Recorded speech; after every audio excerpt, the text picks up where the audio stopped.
Мал мүлктү легалдаштыруу боюнча мунапыс 1-июлга чейин иштейт. Эгерде буга чейин кандайдыр бир байлыгыңызды ачыктай албай жүргөн болсоңуз, дал ушул мүмкүнчүлүктөн пайдаланып алсаңыз болот.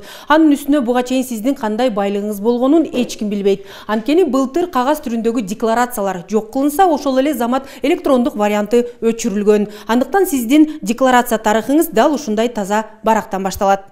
Ананда баары анонимдүү. Мисалы, юстиция министрлигинин мамлекеттик нотариаттарында отургандардын кимиси кайсы иш менен келгенин баамдап болбойт. Бири ишеним катын каттатканы келсе, экинчиси миллиондогон байлыктарын ачыктап адалдашы ыктымал. Ар бири өзүнчө кабинетке кирип, өз алдынча кагазды толтурат. Для того, чтобы заполнить декларацию, необходимо иметь при себе паспорт. Декларацияны толтуруунун жол жобосу өтө жөнөкөй, тиешелүү жактын өздүгүн тастыктаган документ зарыл. Түндүктөн да көчүрүп алсак болот. Кыймылсыз мүлк болсо, анын тиешелүү документтери, автотранспорт болсо техпаспорт зарыл. Акча каражаты жагынан ала турган болсок, банктагы эсепти көрсөтүүсү жетиштүү. Эгер акча банкта болбосо, анда канча суммада экенин айтса да болот. Бүгүнкү күндө Октябрь району боюнча 940 адам тиешелүү мунапыстан пайдаланышты. Алардын ичинен 31 адамдын мал мүлкүнүн наркы 100 миллион сомдон ашкандыктан мамлекеттик казынага 1 миллион сомдон бир жолку төлөнүүчү пошлина төгүштү.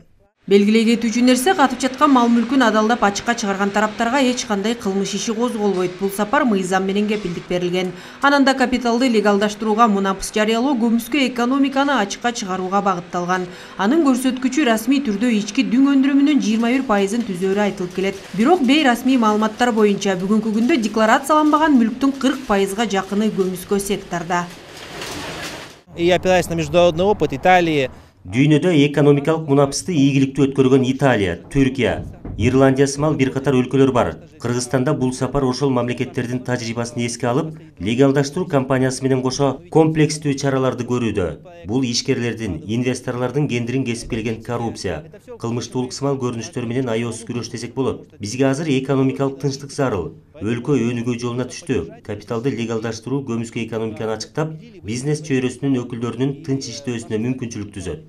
Эске салсак, капиталды легалдаштыруу мунапысынын алкагында башкаларга үлгү көрсөтүү максатында мамлекет башчысы Садыр Жапаров өзү дагы мал мүлкүн ачыктаган. Бардык мүлктөрүнүн баасы 20 миллион долларда экенин айткан. Ал арада президенттин көрсөткөн үлгүсүнөн кийин өлкөдө 2100дөн ашык адам атайын декларацияны тапшырганы белгилүү болду. Акмарал Сабатар, Азамат Жапаков, Ала Тоо 24.